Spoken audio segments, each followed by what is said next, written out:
what are the kind of rent comparisons and the pros and cons between the kind of two strategies? We did touch on that briefly in that kind of first question, but how extreme are they in terms of areas? So is it a case of, in some areas, that the headline rent is going to be ×3, ×4 what you would typically get, and then you've got costs, and if so, what kind of costs might you typically incur, I guess, within that structure? So fundamentally, what would be your easiest way to compare kind of option A as a buy-to-let versus kind of option B as a short-term let? Your costs are generally going to be the same.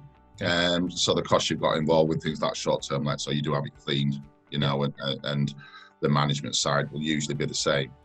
But it works the same as rentals in a bit of a weird way. If you've got, let's look at the north and south, if you've got a property in Reading that's £400,000, yeah, and a property in the north that's £200,000, the rents would probably show a slight difference in terms of the rent in Reading will be more than the rent in Leeds. However, on a short-term let, it doesn't necessarily work that way. There is still a cap to what someone will pay per night to be in an apartment.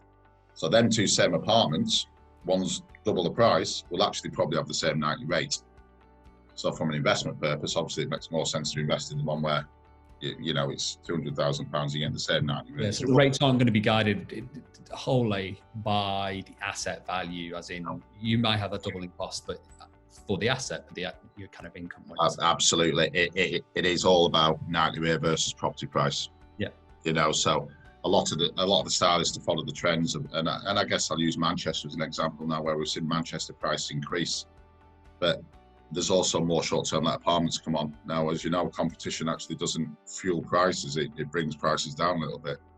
So with Manchester, we're sort of finding the property prices are going like that, but nightly rates are going down. So it's not perfect storm in that way. Yeah, that's something to take into account. Yeah, just because you're buying somewhere doesn't mean because the property is more expensive that your nightly rate's going to be more expensive or the return's going to be relative. Yeah. But that's what we try and do, and that's what we try and focus on. In where we look, we're sourced the places that we're looking for. And we've sold a lot of property in Manchester, and it's hard to say to someone we actually think there's somewhere better. Yeah. Because I get it, with somewhere like Manchester, it's proven itself now.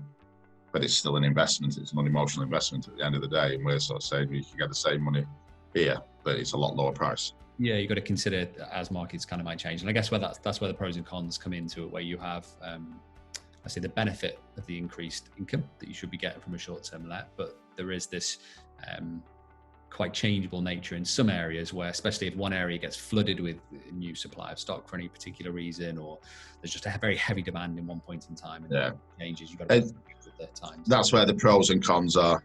The pro is with an assured short and an AST is that you know what you're going to get. Yeah. You know what's coming in. You know how much your mortgage is if you've got a mortgage on the property or whatever your outgoings. You know what they are. You know what's coming in. Whatever's left, is yours. And that's obviously still risks involved with that. Providing your tenant pays.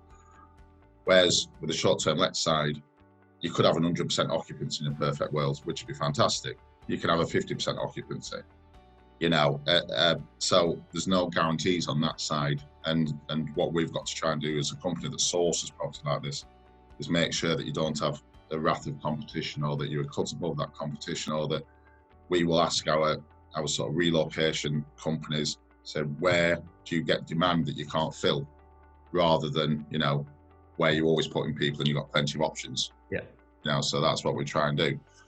I would say, and it's very hard to put a figure on it, I did some calculations and some case studies on apartments that we had in Chester running for round about, a good few years. And I compared it to rent minus the management and to short-term let minus the management over a fair amount of time.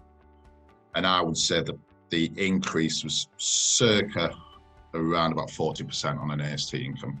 Okay. After costs. Yeah. So when you included things like vacancies as well, so if it's not tenanted for a period of time over an extended period, that's the sort of difference you were looking at. Yeah. And that's taken into account. Obviously, there's a lot more running costs involved with the short-term side than there is with a long-term, but that was taken into account. So that was money that's going into that person's bank account, and then after that, they've obviously got tax, mortgage, whatever it may be, service charge if it's a leasehold. But they were the same. What's going into the account was about 40% more than what it was in the AST. But the next year, we're not going to say that's going to happen every year. Next year that could go up and that could go down. Yeah. But what we do find is the longer something's running on it, the better the brand gets on it. Yeah. And as long as it's managed properly, the reviews get better and it becomes a staple. So we'll get companies using them apartments all the time, coming back for it. Yeah. And then generally we see an increase in it. But it is really important that we never want to sort of say, look, you can do this in, I don't know, in an area that has no business and no tourism. Yeah. It's not going to work. You've got to look for those locations where you've got new people coming in, you've got new jobs arising, etc. And you've still got a bit of a market for that. I think one of the problems that we've always found is that everyone always associates shuts on Airbnb. Yeah. Airbnb is a license for starters, but it's literally 4% of our revenue. It's nothing for us. Airbnb in our world is if you book, I've used it plenty of times, if you book a holiday cottage somewhere, that's why I go on Airbnb. I don't do it if I want somewhere to stop for 2 months to be fluid with my renting.